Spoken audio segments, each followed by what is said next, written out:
कि राम कृपा तय पर्वत रामा सपन उत्तम मन माय सिया रामा शोक मोह संदेह भ्रम रामा मम विचार कछु नाय सिया रामा तदपि असंका किरण न सोई कहत सुनत सब कर हित हो जिन हरि कथा सुनय नहीं काना श्रवण रंद आई भवन समान नयन संत दरस नहीं देखा लोचन मोर पंख कर लेखा ते सिर कट तुम्बे समतुला चेन नमत हरि गुरु पद मूला जिन हरि भक्ति हृदय नहीं आनी जीवत सब समान ते प्राण जो नहीं करे राम गुण गाना जी सोदाधुर जी समाना कुलिस कठोर निठुर सोई छाती सुनी हरि चरित्र न जो हर साती गिरजा सुनो राम के लीला सुरहित धनुज विमान शीला राम कथा सुर धन सम रामा सेवत सब सुख दान सिया रामा सद समाज सुर लोक सब राम को ना सुने आस जान सिया रामा हो सियावती रामचंद्र की जय। हे पार्वती, मेरे विचार में तो श्री राम जी की कृपा से तुम्हारे मन में स्वप्न में भी शोक मोह संदेह और भ्रम कुछ भी नहीं है। फिर भी तुमने इसलिए वही पुरानी शंका की और इस प्रसंग के कहने सुनने से सबका कल्याण होगा। जिन्होंने अपने कानों से भगवान की कथा नहीं सुनी उनके कानों के छिद्र सांप के बिल के समान हैं। जिन्होंने अपने नेत्रों से संतों के दर्शन नहीं किए उनके वे नेत्र मोर के पंखों पर दिखने वाली नकली आंखों की गिनती में हैं। वे सिर कड़वी तुम्बी के समान है जो श्री हरि के गुरु के चरण कमल तल पर नहीं झुकते। कि जिन्होंने भगवान की भक्ति को अपने हृदय में स्थान नहीं दिया वे प्राणी जीते हुए मुर्दे के समान हैं। जो जीव श्री रामचंद्र जी के गुणों का खान नहीं करती वह मेंढक की जीभ के समान है। वह हृदय वृक्ष के समान कठोर निष्ठुर है जो भगवान के चरित्र सुनकर हर्षित नहीं होता।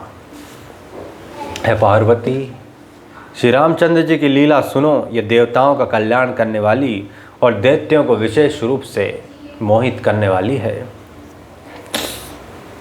श्री राम जी की कथा कामधेनु के समान सेवा करने से सब सुखों को देने वाली है और सत्पुरुषों के समाज ही सब देवताओं के लोक है।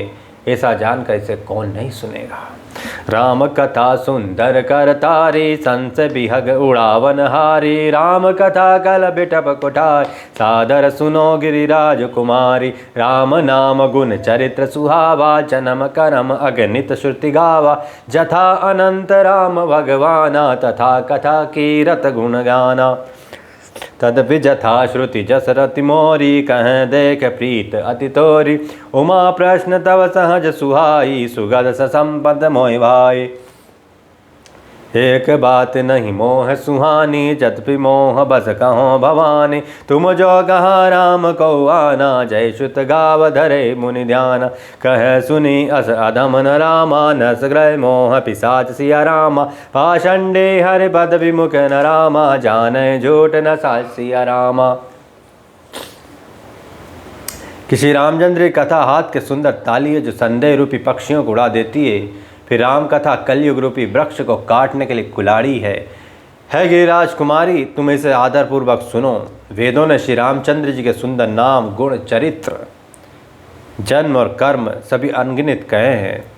जिस प्रकार भगवान श्री रामचंद्र जी अनंत है उसी तरह उनकी कथा कीर्ति और गुण भी अनंत है। तो भी तुम्हारी अत्यंत प्रीति देखकर जैसा कुछ मैंने सुना और जैसी मेरी बुद्धि है उसी के अनुसार मैं कहूँगा। है पार्वती, तुम्हारा प्रश्न स्वाभाविक ही सुंदर सुखदायक और संत सम्मत है और मुझे तो बहुत ही अच्छा लगा है।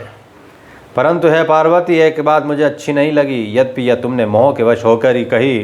तुमने जो यह कहा कि मैं राम कोई और है जिन्हें वेद गाते और मुनिजन जिनका ध्यान करते हैं, कि जो मोह रूपी पिशाच के द्वारा ग्रस्त है, पाखंडी है, भगवान के चरणों से विमुख है और जो झूठ सच कुछ नहीं जानते, ऐसे अधम मनुष्य इस तरह कहते सुनते हैं।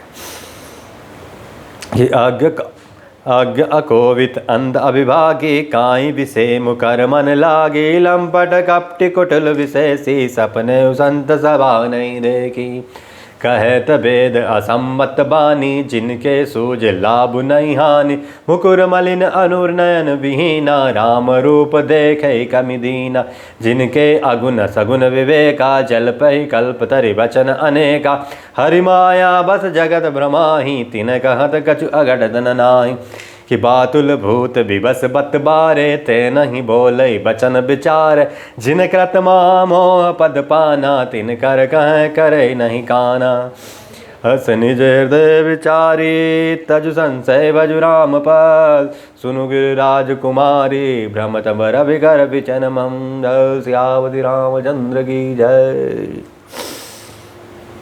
कि जो अज्ञानी मूर्ख अंधे और भाग्यहीन है और जिनके मन रूपी दर्पण में विषय रूपी काई जमी हुई है, जो व्यभिचारी छली और बड़े कुटिल है और जिन्होंने कभी स्वप्न में भी संत समाज के दर्शन नहीं किए और जिन्हें अपनी लाभ हानि नहीं सूझती, वे ही ऐसी वेद विरुद्ध बातें कहा करते हैं। जिनका हृदय रूपी दर्पण मेला हर जो नेत्रों से हीन वे बेचारे श्री रामचंद्र जी का रूप कैसे देखें। जिनको निर्गुण सगुण का कुछ भी विवेक नहीं है, जो अनेक मन गढ़ंत बातें बका करते हैं, जो श्री हरि की माया के वश में होकर जगत में भ्रमते फिरते हैं, उनके लिए कुछ भी कह डालना असंभव नहीं है।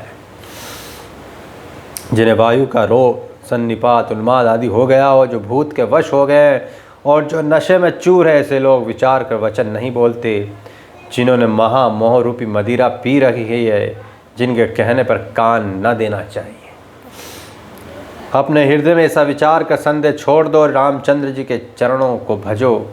है पार्वती भ्रम रूपी अंधकार के नाश करने के लिए सूर्य के किरणों के समान मेरे वचनों को सुनो। सगुन अगुन नहीं कछु बेदा गावै मुनि पुराण बुध बेदा अगुन अरूप अलग अज जोई भगत प्रेम बस सगुन सोई। कि जो गुण रहित सगुन सोई कैसे जल हिम ऊपल बिलग नहीं जैसे जासु नाम भ्रमति मिर पतंगा तह किमि कह विमोग प्रसंगा। राम सच्चिदानंद दिनेसा नहीं तह मोह निशा लवलेसा सहज प्रकाश रूप भगवाना नहीं तह पुनि विज्ञान विहाना। रसद हर्षद विषाद ज्ञान अज्ञाना जीव धर्म अहमति अभिमाना। राम ब्रह्म व्यापक जग जाना परमानंद परेश पुराना। कि पुरुष प्रसिद्ध प्रकाश नहीं रामा निधि प्रगट परावर नत सिया रामा। रघुकुल मणि मम स्वामी रामा सोई कैसी बनाओ मात सिया रामा। इस सगुण और निर्गुण में कुछ भी भेद नहीं है। कि मुनि पुराण पंडित वेद सभी ऐसा कहते हैं, जो निर्गुण अरूप निराकार अलग अव्यक्त और जन्मा है, वही भक्ति के प्रेम बस सगुण हो जाता है। जो निर्गुण है वही सगुण कैसे है? जैसे जल और ओलों में भेद नहीं, दोनों जल ही है, ऐसे ही निर्गुण और सगुण एक ही है। कि जिसका नाम ब्रह्म रूपी अंधकार के मिटाने के लिए सूर्य है, उसके लिए मोह का प्रसंग भी कैसे कहा जा सकता है? श्री रामचंद्र जी सच्चिदानंद स्वरूर्य है, वही मोह रूपी रात्रि का लवलेश भी नहीं, वे स्वभाव से ही प्रकाश रूप भगवान है। वहाँ तो विज्ञान रूपी प्रातः काल भी नहीं होता। क्या ज्ञान रूपी रात्रि हो तब भी विज्ञान रूपी प्रातः काल हो। भगवान भी नित्य ज्ञान स्वरूप है। हर्ष शोक ज्ञान अज्ञान अहिंसा अभिमान ये सब जीव के धर्म हैं। श्री रामचंद्र जी तो व्यापक ब्रह्म परमानंद स्वरूप परत पर प्रभु